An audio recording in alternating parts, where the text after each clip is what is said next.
नमस्कार, शाम के 8 बज चुके हैं और आप देख रहे हैं क्वेश्चन आवर और मैं हूं आपके साथ निशी भाटिया। चारधाम यात्रा 2026 का शुभारंभ 19 अप्रैल से होने जा रहा है। गंगोत्री और यमुनोत्री धाम के कपाट 19 अप्रैल, केदारनाथ धाम के कपाट 22 अप्रैल और बद्रीनाथ धाम के कपाट 23 अप्रैल 2026 को श्रद्धालुओं के लिए खोल दिए जाएंगे। यात्रा को लेकर सरकार, मंदिर समिति और प्रशासन अपनी अपनी तैयारियों को अंतिम रूप देने में जुटा है। रजिस्ट्रेशन के आंकड़े तेजी से बढ़ रहे हैं। व्यवस्थाओं को लेकर बड़े दावे किए जा रहे हैं, लेकिन इन दावों के बीच विपक्ष भी सवाल उठा रहा है। क्या है वो सवाल, क्या है वो राजनीति और ये सियासत चारधाम यात्रा पर क्यों, इसी को लेकर रिपोर्ट देखिए, फिर करेंगे चर्चा। तो देखिए, उत्तराखंड में चारधाम यात्रा पर आरोप प्रत्यारोप की राजनीति जारी है। 19 अप्रैल से चारधाम यात्रा की शुरुआत हो रही है। रजिस्ट्रेशन प्रक्रिया 6 मार्च से ही शुरू हो चुकी है। ऑफलाइन रजिस्ट्रेशन भी अब जल्द ही शुरू हो जाएंगे, यानी कि 17 अप्रैल से शुरू होने जा रहे हैं। विशेष तैयारियों के बीच आखिरकार कहां तक ये तैयारियां पहुंचती हैं, क्या कुछ चल रहा है, इसी पर हम लोग बातचीत करने जा रहे हैं। हमारे साथ कुछ पैनलिस्ट जुड़ चुके हैं, मेहमान जुड़ चुके हैं। सीधे आपकी मुलाकात कराती हूँ और हमारे साथ संजीव वर्मा भारतीय जनता पार्टी के प्रवक्ता हैं, वो इस वक्त हमारे साथ जुड़ रहे हैं। और साथ ही साथ मनोज रावत पूर्व विधायक है कांग्रेस के, वो भी इस वक्त हमारे साथ वर्चुअली हो चुके हैं। डॉक्टर पंकज पैनोली यूकेजी के प्रवक्ता हैं, वो भी इस वक्त हमारे साथ स्टूडियो से जुड़ चुके हैं। राकेश मिश्रा राजनीतिक विश्लेषक हैं, वो भी इस वक्त हमारे साथ स्टूडियो में जुड़ चुके हैं। आप सभी मेहमानों का मैं स्वागत करूंगी और चर्चा की शुरुआत सबसे पहले संजीव वर्मा जी आपसे करना चाहूंगी। 19 अप्रैल से चारधाम यात्रा की शुरुआत होने जा रही है, कहाँ तक पहुंची ये तैयारियां, क्या कुछ हो चुका है? निशी जी, देखिए, पूर्व की भांति जिस प्रकार से पिछले साल एक हमने कीर्तिमान स्थापित किया, उससे पिछले बार हमने एक बड़ा कीर्तिमान स्थापित किया और उत्तरोत्तर सरकार जो भी यात्रा में जो भी और बेटर हो सकता है उसके लिए निरंतर प्रयासरत रहती है और उसको एक अमली जामा फैलाने का भी काम हमारी सरकार लगातार करती है। और इस बार मैं सोचता हूँ यात्रा में जो हमारे श्रद्धालु आने वाले हैं उनकी संख्या कहीं अधिक होने वाली है और उसका बड़ा रीज़न ये भी है कि इस बार जो यात्रा काल वो लगभग 1 माह के आसपास अधिक है। तो मैं सोचता हूँ समय भी बड़ा है और श्रद्धालुओं की संख्या भी इससे बढ़ेगी। और अभी आप देखें 6,15,000 जो रजिस्ट्रेशन अभी तक हो चुके हैं। और चाहे हम सड़कों की बात करें, एक रुकने की बात करें, भोजन की बात करें, स्वास्थ्य की बात करें और तमाम जितनी भी आवश्यकताएं हैं वहाँ पर, स्टेइंग कैपेसिटी की बात करें, तमाम उसमें सरकार का पूरा फोकस है। किसी भी प्रकार की वहाँ पर कोई ओवर रेटिंग ना हो, फूड क्वालिटी बढ़िया से बढ़िया हमारे जितने श्रद्धालु आ रहे हैं उनको मिले, ताकि श्रद्धालु जितने भी वापसी यात्रा के बाद अपने घर वापस जाएं तो एक बहुत शानदार फीडबैक उत्तराखंड सरकार की ओर से और उत्तराखंड की जनमानस ने उनका कितना देखरेख करी, अच्छा से उनको ट्रीट किया, तो एक अच्छा फीडबैक यहाँ से लेकर जाएं और सरकार की निरंतर जो कोशिशें हैं वो धरातल पर भी रंग ला रही है। और मैं सोचता हूँ उत्तराखंड में एक जिस प्रकार से लाइफ लाइन का काम ये करती है हमारी यात्रा, तो मैं सोचता हूँ उसमें भी और 4 चांद अभी लगने जा रहे हैं। ठीक है मनोज रावत जी, यहाँ पर देखिए दावे किए जा रहे हैं कि पिछली व्यवस्थाओं को ध्यान में रखा जा रहा है और उसके चलते तमाम तैयारियां हो चुकी हैं चारधाम यात्रा 2026 की। उन दावों के बीच क्या लगता है कि कितनी सफल हो पाएगी ये यात्रा? तो देखिए, अभी पिछले 1 हफ्ते से लगातार पूरी केदार घाटी, 1 हफ्ते नहीं, लगभग 20-25 दिन से जब से घोड़े खच्चरों के रजिस्ट्रेशन हो रहे हैं और उनका जो बीमा की बात हो रही है, केदार घाटी बड़ी परेशान है। उसके बाद जो स्थानीय लोग थे, देखिए मुझे तो लग रहा है कि सरकारी कंफ्यूज है। अभी माननीय विधायक जी का मैं बयान सुन रहा था, आपने आप वो बयान था, वो देखिए जिलाधिकारी इनके, वो टेंडर नोटिस उनका, जो यहाँ के स्थानीय लोग पीढ़ियों से जिन जगहों पर बैठ करके रोजगार कर रहे थे, अब जमीन के भी पैसे यहाँ के लोगों को देने पड़ेंगे। 6,000 रुपए तो वो देते थे लाइसेंस फीस के रूप में। अब इनका ये है कि ये नीलाम उसको उस पूरी जमीन को भी टेंडर करना चाहते थे जहां पर स्थानीय लोग लगाते थे। तो स्थानीय लोगों के हकों पर डाका डालने की कोशिश इन्होंने करी, स्थानीय लोगों ने विरोध किया। तो निरस्त हो मेरा गया ये है कहना भैया है वो। कि कुछ महीने पहले जब केदारनाथ उपचुनाव हुआ तो माननीय मुख्यमंत्री जी ने कई मंचों से कहा था कि 5 साल तक ये व्यवस्था रहेगी। तो इनके मुख्यमंत्री जी का वचन बड़ा होता है कि इनके अधिकारियों का। देखिए, मुझे ये लगता है कि ये प्रायोजित, मुझे लग रहा है कि भारतीय जनता पार्टी इतनी कंफ्यूज, जैसे करोड़ आगे करोड़ पीछे में कंफ्यूजन में आ गई, तो वैसे ही भारतीय जनता पार्टी पूरी कंफ्यूज है। क्यों टेंडर निकाला, क्यों ड्रामा किया, क्यों लोगों को आंदोलन के लिए आना पड़ा, कौन लोग आंदोलन में अगुवाई कर रहे थे, और कौन लोग, कोई मुख्यमंत्री के पास जा रहा है, कोई डीएम के पास जा रहा है। भाई 15 तारीख को आपके मुख्यमंत्री ने अगर ये लिख दिया था कि ये प्रक्रिया नहीं होनी चाहिए और मुख्यमंत्री ने चुनाव में वचन दिया था, तो फिर किसकी अधिकारी की क्यों हिम्मत हुई ये सब करने की? एक चीज। दूसरी चीज देखिए, केदारनाथ यात्रा का सबसे इम्पोर्टेंट पार्ट है घोड़ा और खच्चर। घोड़ा खच्चरों के बीमा की राशि का 80% केंद्र सरकार देती थी, 2 साल से नहीं दे रही है। योजना कह रहे हैं कि रिसीव कर दिया गया।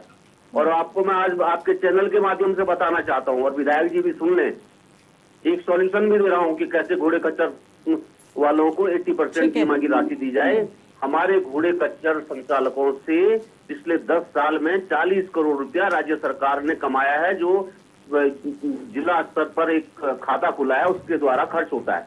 और उस खर्चे को अगर आप देखेंगे बेरहमी से, अगर आपको खोजी पत्रकारिता में इंटरेस्ट है तो मैं वो दे सकता हूँ आपको कि किस बेरहमी से घोड़े खच्चरों द्वारा कमाया पैसा सरकार ने। देखिए, यहाँ तो माननीय महामहिम राष्ट्रपति भी आ रहे हैं, या माननीय प्रधानमंत्री जी आ रहे हैं, तो उनके कार्यक्रम भी घोड़े खच्चर के कमाए पैसों से हो रहे हैं।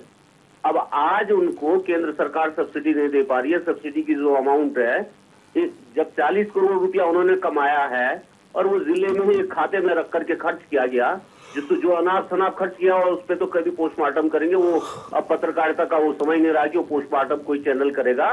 लेकिन मैं आपको एक चीज बता रहा हूँ, क्या उनको 80% अमाउंट अगर केंद्र सरकार नहीं दे पा रही, उनके कमाए पैसे में से 1 करोड़ 40 लाख रुपया ये लोग नहीं दे सकते, इनके जिला अधिकारी नहीं दे सकते, क्योंकि उनके यहाँ पर जिला अधिकारी के मॉनिटरिंग में वो खाता खोला गया है। अच्छा। तो देखिए सॉल्यूशन है। हम विपक्ष, हम ये बात नहीं करते विरोध करने की बात, हम इनको सॉल्यूशन दे रहे हैं। अगर ये भारतीय जनता पार्टी के लोग जो अभी बयान दे रहे हैं ये करेंगे वो करेंगे, मैंने इनको रास्ता बता दिया। हमारे लोग त्राहिमाम की स्थिति में है, गरीब लोग हैं। पिछले साल घोड़े खच्चरों का बीमा नहीं हुआ है, क्योंकि इतना पैसा 3500 रुपया बीमा की राशि एक घोड़े के लिए, खच्चर के लिए नहीं दे सकते, गरीब लोग होते हैं। तो मैंने इनको रास्ता कह दिया, इनकी कोई कृपा करने की जरूरत नहीं है इनको। जो घोड़े खच्चरों ने कमाया है पैसा, उसमें से अभी 3 करोड़ कुछ लाख रुपया बचा, बाकी तो इन्होंने लगभग 37 करोड़ रुपया तो निर्दयता पूर्वक खर्च करा। उसमें से 10 लाख रुपया भी घोड़े खच्चरों की दवाइयों के लिए नहीं खर्च किया गया है। तो मैं ये कह रहा हूँ, देखिए वो तो जांच की बात है, वो तो जनता तय करेगी कि क्या कैसे इन्होंने घोड़े खच्चर की लीड बेच करके अपनी सरकार चलाई, अपने सारे काम करे, और अधिकारियों ने अयाची करी है। लेकिन मैं ये कह रहा हूँ, उस बचे हुए पैसे में से अगर ये भारतीय जनता पार्टी के लोग सुन रहे हैं मेरी आवाज, कल जिला अधिकारी के पास जाएं और कहें 1,40,000 करोड़ इसमें से रिलीज करो, बहुत हो गई है अयाची आप लोगों की, अगर इन पे हिम्मत है। देखिए बहुत मद है। और मेरा एक प्रश्न और है, घोड़ा खच्चर भी परिवहन का साधन है। अगर घोड़े खच्चरों से जो टैक्स जमा होता है वो पैसा यहाँ अधिकारी खर्च करते हैं, तो ये जो हेली कंपनियां हैं, हेली भी तो पर्यटन परिवहन का साधन है, उसके टैक्स को भी, क्योंकि उसकी गंदगी का बोझ हम रुद्रप्रयाग के लोग उठा रहे हैं, तो उसके टैक्स का पैसा भी रुद्रप्रयाग जिले में खर्च होना चाहिए। ठीक है, देखिए बाकी बिल्कुल बहुत सारे सवाल यहाँ पर इकट्ठा हो गए हैं मनोज जी, बहुत जायज सवाल हैं जो कि विपक्ष की ओर से उठाए गए हैं, और इन मुद्दों पर भी विचार होना चाहिए। और अभी इसका जवाब में सवाल नहीं उठाए हैं। देखिए मैडम, हमने सवाल नहीं, बिल्कुल आपने सवाल उठाए हैं, सुझाव भी दिए हैं, दोनों तरफ से समझने की कोशिश की जाएगी। एक बार फिर से संजीव जी से, लेकिन संजीव जी आपके पास आऊं उससे पहले मैं आपसे जानना चाहूंगी पंकज जी कि आखिरकार क्या मानते हैं कि बीकेटीसी ने भी बहुत सारे निर्णय ले लिए हैं, इस बीच आपने अभी कांग्रेस के पूर्व विधायक को भी सुना, आखिरकार क्या लगता है कि चारधाम यात्रा की तैयारियां किस चरम पर पहुंच चुके हैं?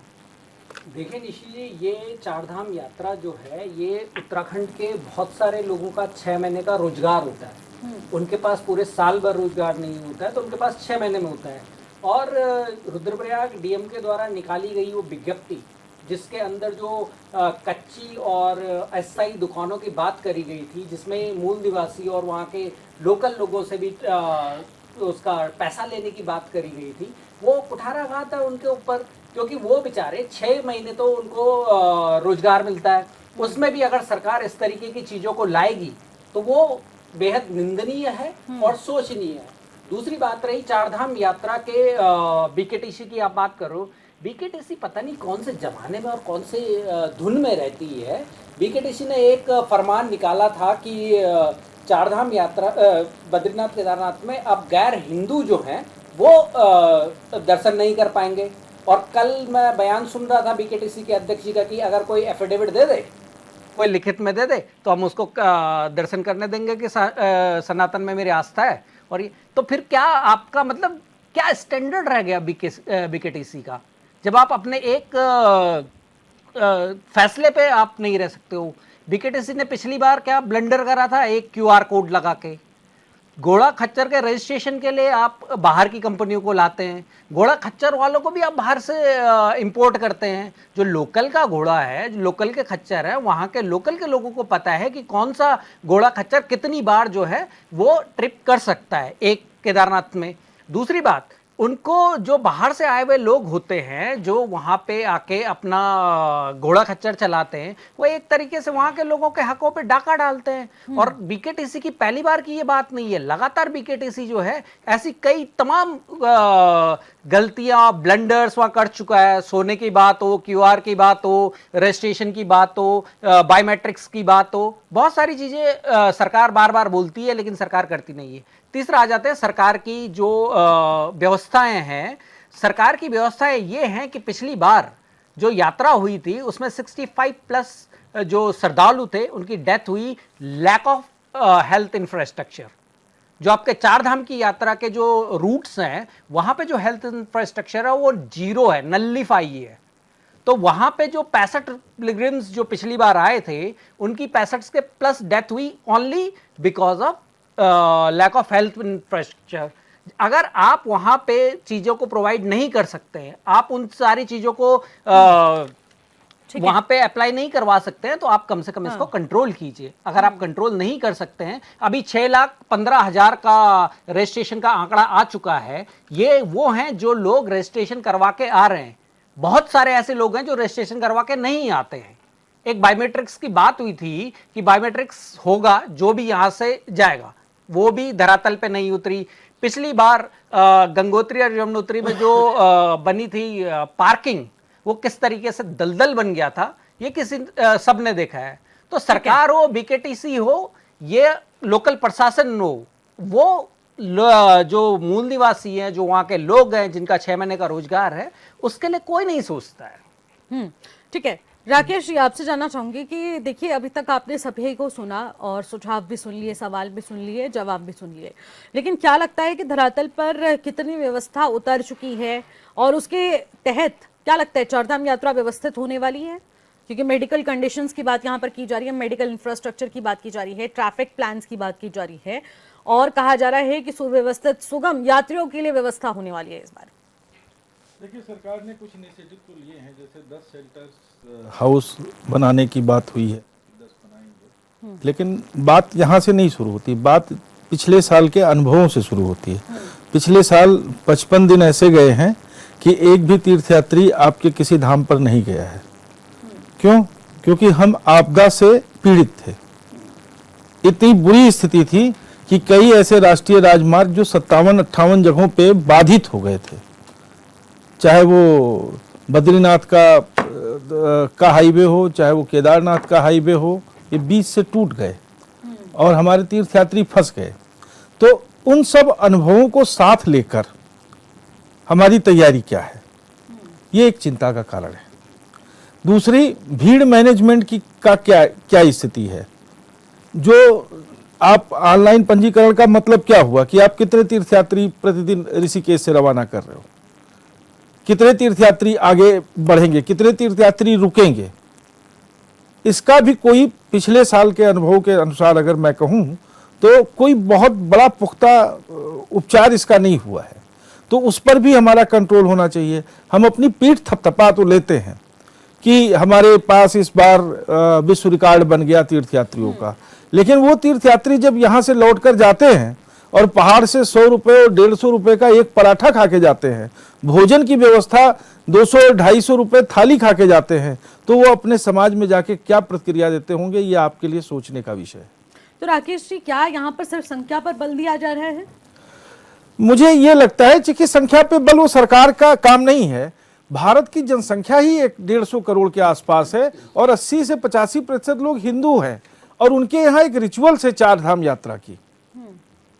हर बुजुर्ग एक समय पाकर 4 धाम की यात्रा करता है और चूंकि अब थोड़ा सा इजी हो गया है पहले से, तो हर व्यक्ति के भीतर उत्कंठा होती है। अब तो बहुत से यूथ भी, बहुत से बच्चे भी केदारनाथ की भक्ति में डूबकर वहां तक जाते हैं।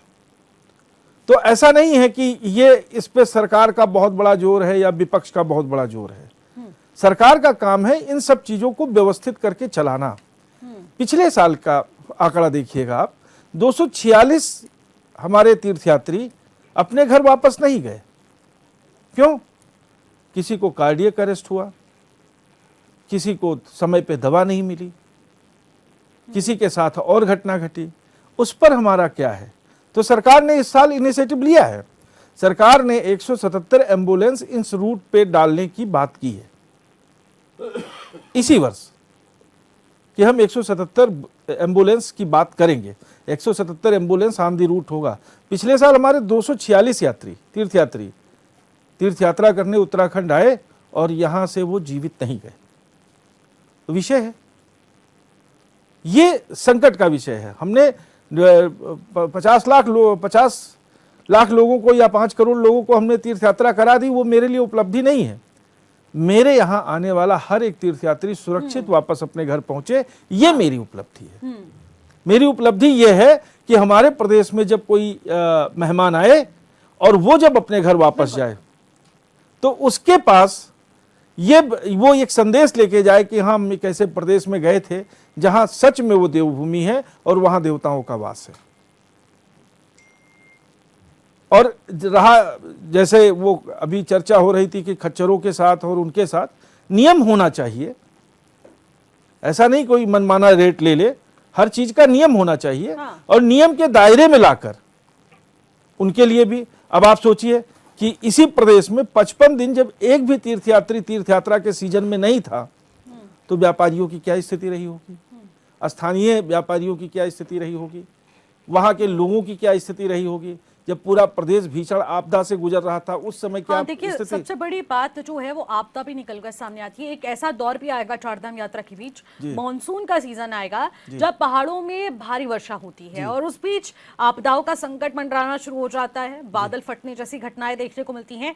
और पिछली बार हमने बहुत कुछ समझा है, बहुत कुछ गहराई से हमने उस चीजों को झेला भी है और आखिरकार झेलना यहाँ पर उत्तराखंड के मूल निवासी को ज्यादा पड़ता है। बिल्कुल। और इसको लेकर अभी क्या कुछ ठोस योजना तैयार की गई है, क्योंकि सबसे बड़ा चुनौती जो है वो अब मॉनसून भी रहने वाला है। इस पर हम लोग बातचीत करेंगे और विस्तार पूर्वक आगे सवाल भी सीधे संजीव वर्मा जी से भी पूछे जाएंगे और बाकी सब हमारे गेस्ट से भी पूछे जाएंगे। फिलहाल एक छोटे से ब्रेक का वक्त हो चुका है, ब्रेक के बाद जल्द लौटते हैं, आप बने रहिएगा।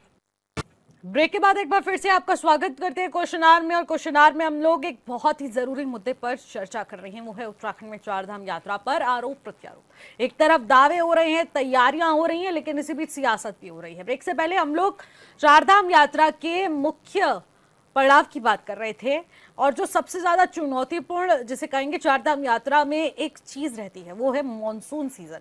और मॉनसून के दौरान क्या कुछ आपदाओं का सामना वहां मौजूदा लोगों को करना पड़ता है, प्रदेश की जनता को करना पड़ता है, ये भली भांति हम लोग सब जानते हैं। लेकिन संजीव जी, मैं आपसे जानना चाहूंगी इसको लेकर क्या कुछ तैयारियां आप लोगों की इस बार है, जिससे कि मॉनसून सीजन में कम से कम नुकसान हो, जनहानि तो बिल्कुल भी ना हो। क्या तैयारियां हैं? निश्चित, देखिए, सरकार का पूरा फोकस है कि यात्रा पूरी तरह से सुरक्षित रहे, सुगम रहे।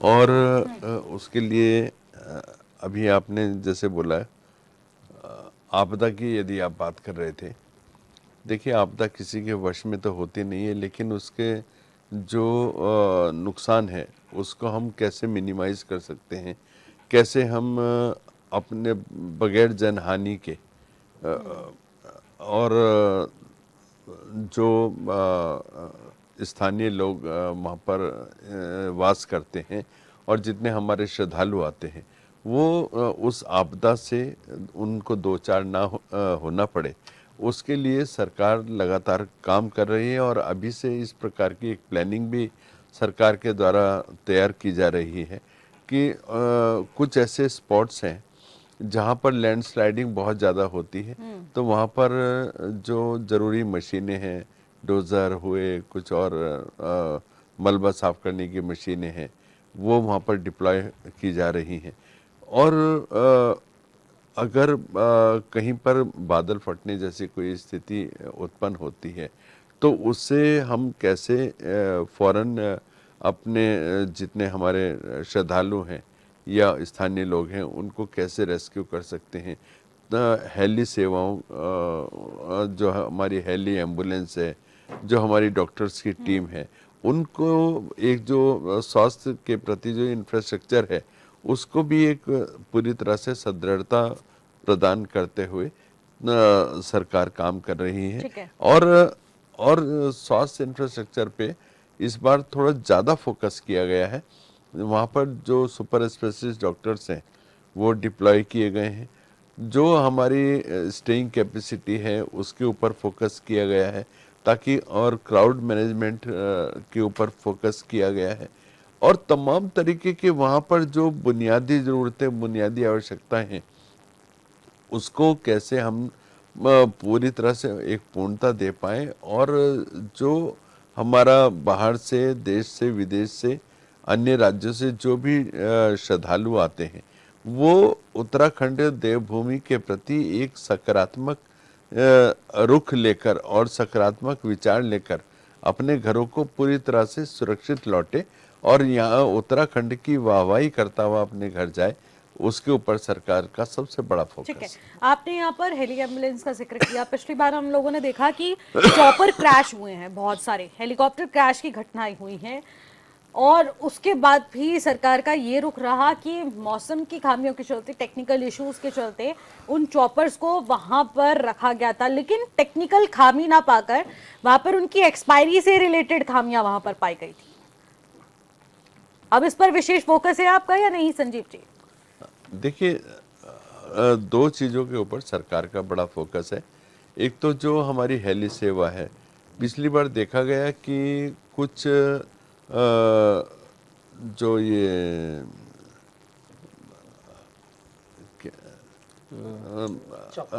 नहीं, जो फर्जी वेबसाइट बनाकर, हाँ। फर्जी वेबसाइट बनाकर कुछ लोग फेक हाँ, फेक जो श्रद्धालुओं को ठगने का काम कर रहे थे और उनका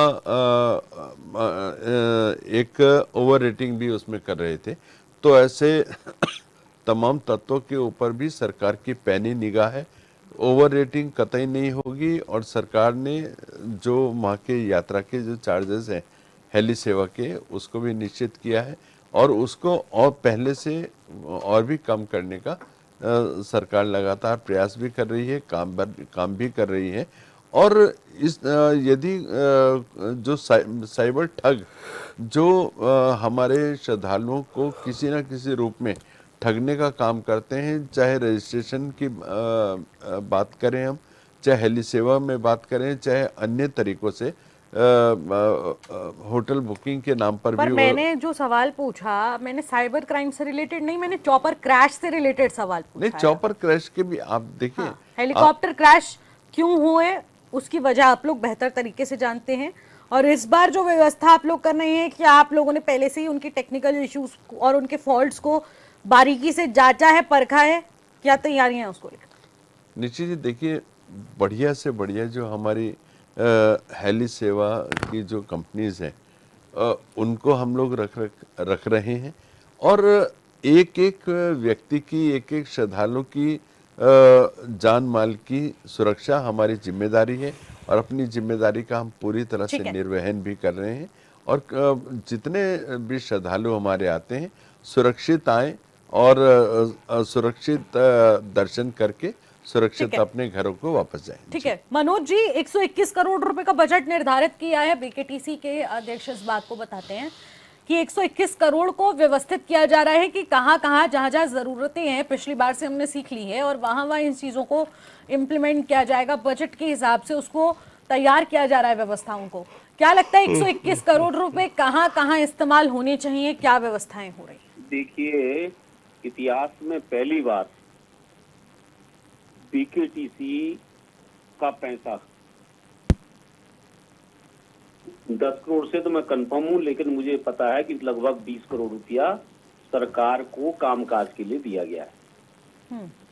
मतलब भगवान बद्री केदार का पैसा जो श्रद्धालुओं ने दान दिया, उससे ये सरकार चल रही है। 121 करोड़ रुपया। देखिए, अभी आप कह रहे थे हेली क्रैश की बात। पिछले साल हेली क्रैश होने के बाद गवर्नमेंट ने एसओपी जारी करी। यूकाडा इनका एक डिपार्टमेंट है। तो संजीव भाई को एक बार बरसात में 1 हफ्ते का टूर करा लीजिए। बेचारे समझ नहीं पाते कि यहाँ बरसात में क्या क्या होता है, छोटे भाई हमारे। तो मेरा ये कहना है कि यूकाडा ने एसओपी जारी करी कि हेली ऑपरेशन नहीं होगा केदारनाथ के लिए। और बीकेटीसी के अध्यक्ष पद पर विभूषित श्री हेमंत त्रिवेदी जी हेलीकॉप्टर में एक वीआईपी को लेकर केदारनाथ पहुंच गए, मना करने के बावजूद भी। मना करते। लेकिन ये जरा सा संजीव जी से पूछे, खैर संजीव जी क्या बोल पाएंगे, कभी मुख्यमंत्री जी से पूछेगा। खैर आजकल कहाँ पत्रकार मुख्यमंत्री से कोई क्वेश्चन पूछ सकते हैं। मेरा ये कहना है कि कोई पूछे कि एसओपी जारी होने के बाद यूकाडा ने जब बैन कर दिया था हेली ऑपरेशन, जो श्री हेमंत द्विवेदी गए थे, उस पर क्या रोक लगी और उस कंपनी पर क्या दंड आरोपित किया गया। देखिए, जो ये बातें हो रही हैं सब हवाई बातें हो रही हैं। पिछले 2 साल से कि जो 4 धाम यात्रा है, उस पर काम करने वाले लोगों की कमर टूट गई है। ये कह रहे हैं यात्रियों की संख्या की बात। मैं इनसे एक चीज पूछना चाह रहा हूँ। सबसे प्रतिष्ठित प्रतिष्ठान यात्रा में गढ़वाल मंडल विकास निगम है, जो उत्तराखंड सरकार का एक उपक्रम है। आप उसके इनसे पूछिएगा कि आंकड़ों के साथ आ जाए, पिछले 4 साल के आंकड़ों के साथ की क्या क्या संख्या रही है। देखिए, जो घाटा, देखिए जो बंगले हमारे अप्रैल और मई के महीने में फुल रहते थे, वो 30 और 35% पर रहे ऑक्यूपेंसी। अगर मैं गलत बोल रहा हूँ तो यहाँ आंकड़े लेकर के आए कि ये कहे कि मनोज रावत आप गलत बोल रहे हैं। देखिए, यात्रा में जो लोग काम कर रहे हैं, व्यवसायी, यहाँ के स्थानीय लोग, उनकी कमर 2 साल की यात्रा की अव्यवस्थाओं के कारण। आप संख्या की बात करें, आप क्राउड मैनेजमेंट की बात कर रहे हैं। अरे भाई, क्राउड मैनेजमेंट का तो सारा जिम्मा गुजराती कंपनी के पास है। पिछले 5 साल से जो करोड़ों रुपया ले रही है। आपके तो हर यात्री की ऐसी भी ट्रैकिंग होनी चाहिए थी कि कहाँ पर यात्री जा रहा है। करोड़ों रुपये गुजराती भाई को दे रहे हैं, लेकिन बदले में कुछ नहीं पा रहे हैं। बदले में खाली कंप्यूटर में यात्रियों का रजिस्ट्रेशन हो रहा है। देखिए, आप इनसे पूछिए कि इन्होंने किया क्या है। एक भाई 121 करोड़ की बात कर रहा है। 121 करोड़ में तो सारे मंदिरों का रख रखाव होना है, देखभाल होनी है, कर्मचारी की तनख्वाह जानी है। लेकिन मैं जो स्थितियां देख रहा हूं, देखिए, सनातन के नाम पर सरकार चलाने वाले लोग। कल ही मैं बीकेटीसी के अध्यक्ष जी का बयान सुन रहा था कि वहां आपने भी कहा है कि सनातन ही जा पाएंगे। देखिए, इस मंदिर की बहुत बड़ी परंपराएं हैं। कोई सज्जन कह रहे थे कि साहब वो बाहर के लोग आते। देखिए, पिछले बार यात्रा में माल ढोने के लिए गौरीकुंड से केदारनाथ के बीच बाहर के लोगों को रोका गया। देखिए, वही लोग वो माल ढो पाते हैं। सारी यात्रा चरमरा गई थी। तो मनोज जी, क्या बीकेटीसी का जो गैर हिंदुओं पर प्रतिबंध का निर्णय है, उससे दिक्कत सिर्फ और सिर्फ कांग्रेस को ही है? नहीं, कांग्रेस को कोई दिक्कत नहीं। गैर हिंदू क्यों जाएगा मंदिर में? आप एक बात बताइए। एकेश्वरवादी, देखिए सुनिए, जो लोग एकेश्वरवादी हैं वो क्यों मंदिर में जाएंगे आपके? मैं क्यों नहीं मस्जिद में जाता हूँ? आप ये बताइए, एकेश्वरवादी लोग जो होते हैं वो क्यों मंदिर में जाएंगे? क्यों जाना चाहिए उनको? हम तो ये पूछते हैं। लेकिन यात्रा में सहयोग सबका होता है। मत भूलिए कि कांवड़ आपका हरिद्वार में कौन बनाता है। लेकिन भाजपा की बात मत करिए आप। लेकिन मनोज जी, यहाँ पर ये मुद्दा तो आप लोगों की ओर से उठाया गया कि इससे तो धार्मिक भावनाओं को ठेस पहुंचेगा, भेदभाव की भावना यहाँ पैदा हो रही है, और सीधे तौर पर मुसलमानों को यहाँ पर रोकने का प्रयास किया जा रहा है। मैं आपसे एक पूछता हूँ, कौन कांग्रेसी ऐसा कह रहा कि धार्मिक दुर्भावना पैदा हो रही है? सभी कांग्रेस पार्टी के प्रवक्ता इस बात को कह रहे हैं। एक आदमी का बयान बताइए, एक आदमी का बयानों को मैं आपकी पार्टी के सभी प्रवक्ताओं की बात कर रही हूँ। देखिए, कोई प्रवक्ता ऐसा नहीं कह सकता। मैं ये कह रहा हूँ केदारनाथ मंदिर में तो आप शायद अपनी ओम पार्टी वाक्य के पूजे प्रवक्ताओं का को ही नहीं जिसकी जानते, उनके बयान को सुनिए आप। वो बार बार इसी चीज को आप देखिए, टारगेट कर रहे हैं कि गैर हिंदुओं के प्रवेश पर जो प्रतिबंध कर दिया गया है उससे यहाँ पर माहौल खराब करने की कोशिश की जा रही है, ये कहा जा रहा है। टीवी चैनल पे चलाइए उस बयान को। मैं ये कह रहा हूँ केदारनाथ मंदिर में वो आदमी क्यों घुसे जिसकी आस्था ही नहीं है वहाँ। तो यही तो सिंपल सा लॉजिक बनता है ना मनोज जी, उनका भी तो यही लॉजिक है कि गैर हिंदुओं के प्रवेश पर पूरी तरह से प्रतिबंध रहेगा। गैर हिंदू की परिभाषा ही अगर समझ नहीं आ पा रही है तो फिर वो दिक्कत का विषय है ना। गैर हिंदुओं का मतलब ये है जो सनातन धर्म पर भरोसा नहीं करते, विश्वास नहीं करते, तो वो वहां ना जाए, बस उनका ये साफ तौर पर कहना है। अभी तो सरकार भी इस फैसले का स्वागत नहीं कर रही है। वो कह रही है अगर ऐसा कोई ऑफिशियल हमारे पास आएगा, कोई भी लेटर या फिर इससे रिलेटेड कोई नॉर्म आएगा तो हम उस पर विचार करेंगे, फिर हम लोग फैसला लेंगे। अभी इसको पब्लिकली नहीं किया गया है, ना इसे ऑफिशियली किया गया है। देखिए, आप अब एक बात की चर्चा हमसे भी सुन लीजिए। गैर हिंदुओं में से देखिए मुस्लिम, सिख, पारसी, ईसाई, जैन, बौद्ध और सिख होते हैं, जिनमें से मैं आपको एक चीज बोल रहा हूँ। गैर हिंदुओं में सिख नहीं आते हैं, जैन भी नहीं आते हैं, बौद्ध भी नहीं आते हैं। मनोज जी विधायक जी, मनोज जी कैसी बातें आप कर रहे हैं? सिर्फ और सिर्फ ईसाई और मुस्लिम गैर हिंदुओं में आते हैं। देखिए, आप क्या बात कर रहे हैं? फिर आगे आप अपनी तुष्टिकरण वाली लाइन पे। देखिए आप ही के, देखिए आप ही के यहाँ पर हमने एक बार डिबेट करी थी और हमारे साथ आपकी की पार्टी के एक प्रवक्ता जुड़े, उनके द्वारा ये कहा गया था कि ऐसे तो राज्यपाल को भी नहीं जाने की अनुमति दी जाएगी। अरे वो सिख समुदाय से सिख समुदाय से ताल्लुक रखते हैं, उन्हीं के सिख धर्म ने ही हिंदुओं की रक्षा करी थी। ये आप जानते, सनातन की रक्षा सिख धर्म ने की थी। मनोज भाई, उनके 4 साहिबजादों ने शहादत दी थी, ये कैसे भूला जा सकता है? मनोज जी, आप तो सिखों और हिंदुओं में एक भेद पैदा करने का काम कर रहे हैं। मुस्लिमों में सूफी मत है ना। रसखान क्या थे?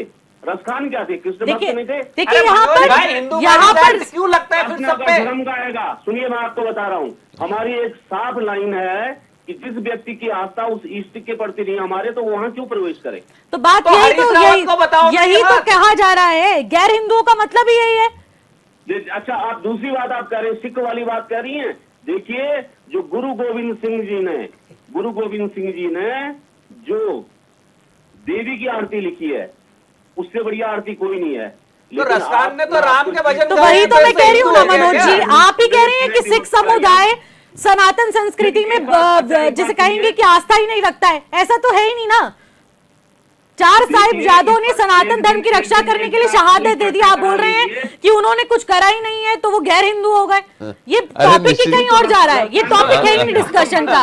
अब यह हिंदू मुस्लिम टॉपिक नहीं है, आप गैर हिंदुओं की परिभाषा समझिए। यहाँ पर ये बहुत ज्यादा आप मैटर को कहीं और लेकर जा रहे हैं। निशी जी, देखिए 2022 के चुनाव में जो कांग्रेस पार्टी ने मुस्लिम यूनिवर्सिटी की बात करी थी ना, मुझे लगता है मुस्लिम यूनिवर्सिटी में ये मुस्लिम यूनिवर्सिटी का पाठ्यक्रम, उसका पाठ्यक्रम में मैं सोचता हूँ लेकिन यही पढ़ाने वाले हैं। गलत बात कही आपने कि इसमें सिख समुदाय या फिर ये भाई से भाई समुदाय आता है, भाई से भाई को लड़ाने की बात कर रहे हैं। इसकी परिभाषा को समझने की जरूरत है, मूल उनका सनातनी है।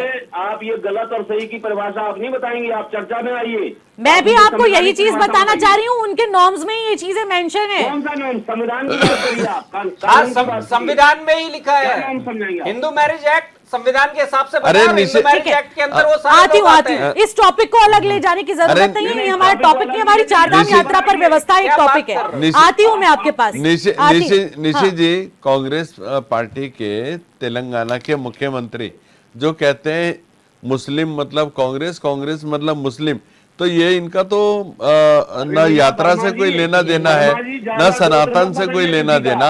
इनका तो पार्टी का मूल ही तुष्टीकरण है, पार्टी का मूल ही तुष्टीकरण है। और मैं सोचता हूँ बहुत ही जल्दी कांग्रेस का नया नामांतरण होने वाला है। ये मुस्लिम लीग कांग्रेस के रूप में हम इसको भविष्य में जाने ना मुस्लिम यूनिवर्सिटी टॉपिक है, ना ही ये तेलंगाना हमारा टॉपिक है। आएंगे उस पर। अभी चारधाम यात्रा पर वापस लौटते हैं। क्या ऐसा- कुछ ऐसा तैयारियां ना हो चार- चुकी हैं? आते आते निश्चित जी, देखिए, नहीं उस निश्चित जी, टॉपिक पर मैं- मुझे जाना ही अरे नहीं निश्चित जी, है। सुन मेरा तो मेरी डिबेट का अरे- टॉपिक ही अरे नहीं है। अरे सुन तो घुमा लीजिए। फिरा करके वही टॉपिक आपको लाना है। 1100 करोड़ की महिमा है। मनोज 1100 जी, करोड़ के जो मनोज विज्ञापन भाई, है। मैं- मनोज जी, मेरे को पता है मेरा टॉपिक क्या है, मुझे पता है बहुत अच्छे से। मनोज जी, राकेश शुरुआत- जी, मनोज जी, राकेश जी, आपके मनोज जी, पास आप- आती हूँ। आपने- जरा मुझे समझाने मनोज की जी, कोशिश आपने कीजिए शुरुआत करी है। कि आखिरकार जिस तरीके से शुरुआत पहले तो आपने इस करी है। बहस पर हम लोग आएंगे बाद में, लेकिन हम तो सरकार चारधाम को पे चर्चा कर रहे थे। पिछली यात्रा को देखकर शुरुआत क्या आपने ही कुछ करी है। नियमों को ध्यान में रखना चाहिए जिससे कि यात्रा और ज्यादा व्यवस्थित हो पाए? पिछले किन मुद्दों को ध्यान में रखना चाहिए? देखिए, हमारे पास यात्राओं को सुगम रूप से चलाने के लिए जो अपने इंफ्रास्ट्रक्चर हैं उनको चुस्त और दुरुस्त रखना चाहिए। पहली चीज़, स्वास्थ्य सेवाओं को खासकर ऊपरी क्षेत्रों में, जब आप केदारनाथ, चमोली और बद्रीनाथ की तरफ बढ़ें या इधर उत्तरकाशी के ऊपरी क्षेत्रों में जो हमारी स्वास्थ्य व्यवस्थाएं हैं उस पर चुस्त और दुरुस्त होना चाहिए। ठीक है, वहाँ पे एम्बुलेंस, डॉक्टर, स्पेशलिस्ट डॉक्टर, इनकी व्यवस्था ठीक होनी चाहिए, क्योंकि पिछली जो यात्रा थी उसमें सबसे लचर व्यवस्था अगर किसी कोई थी तो वो स्वास्थ्य की थी। हाँ। दूसरा, हर जगह जैसे आपदा चिन्हित 57 ऐसे क्षेत्र आपके पूरे प्रदेश में हैं, यात्रा रीजन में हैं, जहाँ पे आपकी भूस्खलन की स्थितियाँ बन सकती हैं, वहाँ बादल फटने की स्थितियाँ बन सकती हैं, वहाँ रोड्स क्रैक हो सकते हैं, वहाँ हमारी यात्राएं बाधित हो सकती हैं। तो उन क्षेत्रों पर हमें पहले से ही व्यवस्थित करके रखना चाहिए, वहाँ का ड्रेनेज सिस्टम, वहाँ की रोड, वहाँ का इंफ्रास्ट्रक्चर। और जो सबसे महत्वपूर्ण चीज़ें हैं, शायद मनोज रावत जी भी हमसे इस बात से सहमत हों, संजीव वर्मा जी, कि पूरे प्रदेश में ये जो यात्रा रीजन है इसमें मोबाइल का नेटवर्क बड़ा डिस्टर्ब होता है। 10-10, 15-15 किलोमीटर तक मोबाइल का नेटवर्क ही नहीं होता। तो सरकार को सबसे पहले संचार के साधन पर भी काम, बेहतर करनी होगी, कनेक्टिविटी connections। बाहर जी, जिससे उनका जीपीएस सिस्टम, उनकी सुविधाओं को पहुंचाने का सिस्टम। अब है। हम कहीं फंस गए और हमारे मोबाइल में नेटवर्क ही नहीं है तो हम सरकार से क्या मदद मांग लेंगे? और या क्या ही अपने- हम हेल्पलाइन नंबर पर क्या डायल करके हेल्पलाइन कुछ नंबर पे सूचना- डायल ठीक कर है। सकते? तो मूल जो है हाँ। कि हमारा नेटवर्क सिस्टम कैसा है, हमारा बाकी चीजें तो गौर हो सकती हैं, हमारी सूचना तो पहुंचे संजीव तक और मनोज भाई तक कि मैं यहाँ पीड़ित हूँ। तो एक तो सबसे बड़ी चीज है कि नेटवर्क सिस्टम पूरा चुस्त एवं दुरुस्त होना चाहिए।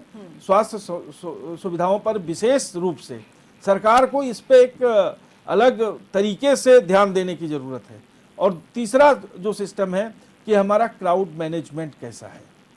अगर हमारे लोग हमारी क्षमताओं से ज़्यादा पहुंच रहे हैं तो ये हमारे लिए दिक्कत की बात है। ठीक है, उस हिसाब से स्लॉटिंग करके और फिर इस यात्रा को सुचारू रूप से चलाया जा सकता है, जिसमें सरकारी जन सुविधाओं का भी लाभ और गैर सरकारी जन सुविधाओं का लाभ, और यात्रा को सुगम और सुचारू रूप से चलाया जा सकता है। हमारे व्यापारियों पे भी बहुत ओवरलोड नहीं होगा, उन्हें भी अपनी सामानों की बिक्री के लिए एक समय और संसाधन को जुटाने के लिए समय मिलेगा।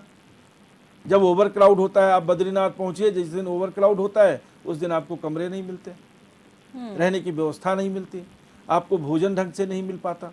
तो ये मैनेजमेंट करना सरकार का काम। अब पिछले साल तो संजीव भाई बताएंगे कि नहीं बताएंगे, पिछले साल तो ये हो गया था कि इसके लिए एक अलग मंत्रालय बनाएंगे, लेकिन अभी तक ना उसका मंत्री बना ना उसका मंत्रालय बना। आपने ये भी कहा था कि हमारा आयोग बन जाएगा, इस पे वो भी नहीं हुआ।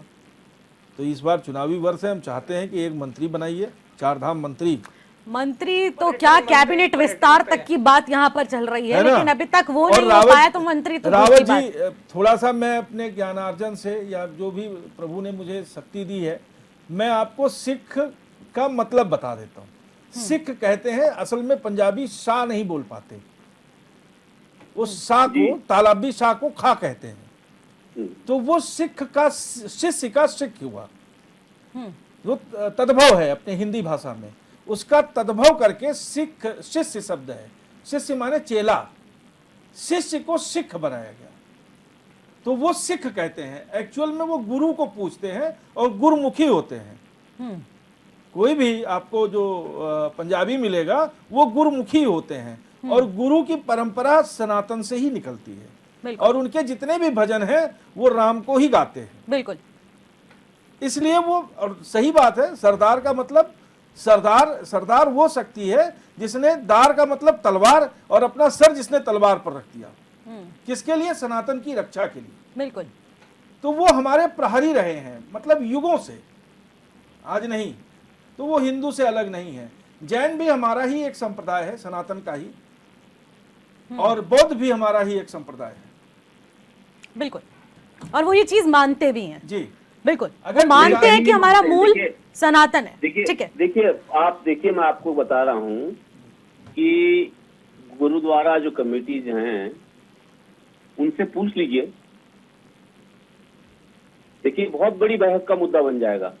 नहीं, मनोज जी, ये बहस का मुद्दा ही नहीं है। बहस का नहीं, मुद्दा नहीं है, और ये अभी हमारा फिलहाल मुद्दा नहीं है। आती हूँ आपके पास। देखिए राकेश, ये टॉपिक नहीं है। बद्रीनाथी में जैन की बात करी ना आपने। पैनोली जी, पैनोली जी, लोग देखिए, जैन लोगों के जो विभिन्न पंथ हैं वो बद्रीनारायण जी को किस तरह से मान रहे हैं। बद्रीनाथ में ही जैन मुक्ति कांड हुआ है। आप लोग अभी नए नए चीज पे आ रहे हैं। आती हूँ आपके पास, आती हूँ रावत जी आपके पास। इस मुद्दे पर हम एक अलग से बहस रखेंगे और उस बहस में आपको जरूर निमंत्रित किया जाएगा। फिर इसको खुलकर हम लोग चर्चा कर लेंगे, धर्म पर चर्चा कर लेंगे। लेकिन अभी फिलहाल पैनोली जी से जवाब लूंगी चारधाम यात्रा। पैनोली जी रुक जाइए, राकेश जी, पैनोली जी आंदोलन क्या कह रहे हैं? पैनोली जी, मेरा सवाल आपसे यही है, जो अभी तक हम लोग व्यवस्थाओं की लगातार बात कर रहे हैं, चारधाम यात्रा की बात कर रहे हैं, बीकेटीसी के तमाम निर्णयों की हम बात कर रहे हैं, लेकिन धरातल पर आते आते वो सच्चाइयां पूरी तरह से फेल भी साबित होती है। क्योंकि पिछले वर्ष भी तमाम दावे किए गए थे, उन्हीं तमाम तैयारियों के दावे किए गए थे, लेकिन धरातल तक पहुंचते पहुंचते जो एक सबसे बड़ी समस्या आई वो था ट्रैफिक मैनेजमेंट। ट्रैफिक को लेकर सबसे बड़ी दिक्कतें इस वक्त लोगों को सामना करनी पड़ती हैं। कई किलोमीटर के लंबे जाम लगते हैं। इस पर पार्किंग की व्यवस्था करने पर भी सरकार ध्यान केंद्रित कर रही है, लेकिन वहां पर चूक हो जाती है। दूसरी तरफ क्राउड मैनेजमेंट का एक मुद्दा निकलकर सामने आता है। हॉस्पिटल इंफ्रास्ट्रक्चर, डॉक्टर्स की तैनाती पर एक बड़ा सवाल है, क्योंकि पहाड़ों में जब हम हाइट पर पहुंचते हैं तो सर्टेन हाइट पर लोगों को बहुत सारी मेडिकल कंडीशंस का सामना करना पड़ता है। तो क्या लगता है कि यहाँ पर कितना फोकस देना जरूरी है? देखिए निशी, जो अभी 3-4 पॉइंट्स यहाँ पे उठे हैं, एक है ओवर रेटिंग का। कोई भी ओवर रेटिंग इसलिए होती है अगर आपकी डिमांड सप्लाई से ज्यादा बढ़ जाए, या फिर उस चीज को वहां तक पहुंचाने में जो कॉस्ट लगता है, वो कॉस्ट भी छोटा कमेंट, छोटा कमेंट, वो कॉस्ट भी उसको बढ़ाने में एक बहुत बड़ा रोल प्ले करता है। जैसे केदारनाथ है, 14 किलोमीटर पैदल है, एक सिलेंडर को वहां तक पहुंचाने में उसकी कॉस्ट कितनी बढ़ जाती है, इसलिए भी ओवर रेटिंग होती है। दूसरा कि अगर ओवर क्राउड आ गया, आपके पास डिमांड और सप्लाई का गेम नहीं है, तो फिर ओवर रेटिंग होगी। दूसरी चीज, हेली की बात आई थी। हेली और घोड़ा खच्चर चलने में कोई अंतर नहीं है। इतने हेलीकॉप्टर उस सेंसिटिव जोन से उड़ते हैं, जिसमें सरकार के रेगुलेशन होने के बाद भी कई ट्रिप वो लगाते हैं, जिससे उनका जो कंजम्पशन है वो ओवर हो जाता है। और मैक्सिमम हम जो वो देखते हैं हेली क्रैशेस देखते हैं, उसका कारण यही है कि वो क्षमता से ज्यादा उठते हैं। एंड थर्ड, जो बात आपने बोली थी क्राउड मैनेजमेंट की, क्राउड मैनेजमेंट का सबसे बढ़िया तरीका था, अगर सरकार ने जो बायोमेट्रिक्स स्टार्टिंग में करा था और ट्रैकिंग की बात हुई थी, अगर उस सिस्टम को सरकार सही से चला पाए तो वो क्राउड मैनेज हम कई हद तक कम कर सकते हैं। और उससे भी बड़ी चीज है, क्राउड मैनेज आपको करना है तो डिमांड एंड सप्लाई को आपको मेंटेन करना पड़ेगा। सरकार को रोड इंफ्रास्ट्रक्चर बनाना पड़ेगा, जीएमबीएम को पावर इंपावर करना पड़ेगा। बिल्कुल पंकज जी, मैं आपको यहाँ पर इंटरप्ट कर रही हूँ, माफी चाहूंगी सभी पैनलिस्ट से। समय की कमी को देखते हुए इस चर्चा को यहीं पर समाप्त करना पड़ेगा। बहुत बहुत शुक्रिया आप सभी का हमारे साथ जुड़ने के लिए, शामिल होने के लिए। तो देखिए, सबसे बड़ा विषय इस वक्त चारधाम यात्रा 2026 पर सभी की निगरानी यहाँ पर बनी हुई है, और कहा जा रहा है कि इस बार की यात्रा कितनी ज्यादा व्यवस्थित होगी, सुगम होगी श्रद्धालुओं की, क्योंकि लगातार संख्या बढ़ रही है। रिकॉर्ड तोड़ संख्या को लेकर सरकार कितनी तैयारियों के साथ इस बार 2026 की चारधाम यात्रा को आगे ले जाने वाली है, देखने वाला विषय रहेगा। फिलहाल ये डिस्कशन बेहद खास रहा है, और अब इस डिस्कशन के तहत धरातल पर क्या सच्चाई होगी ये भी देखने वाला विषय रहेगा। फिलहाल मुझे दीजिएगा इजाजत, नमस्कार।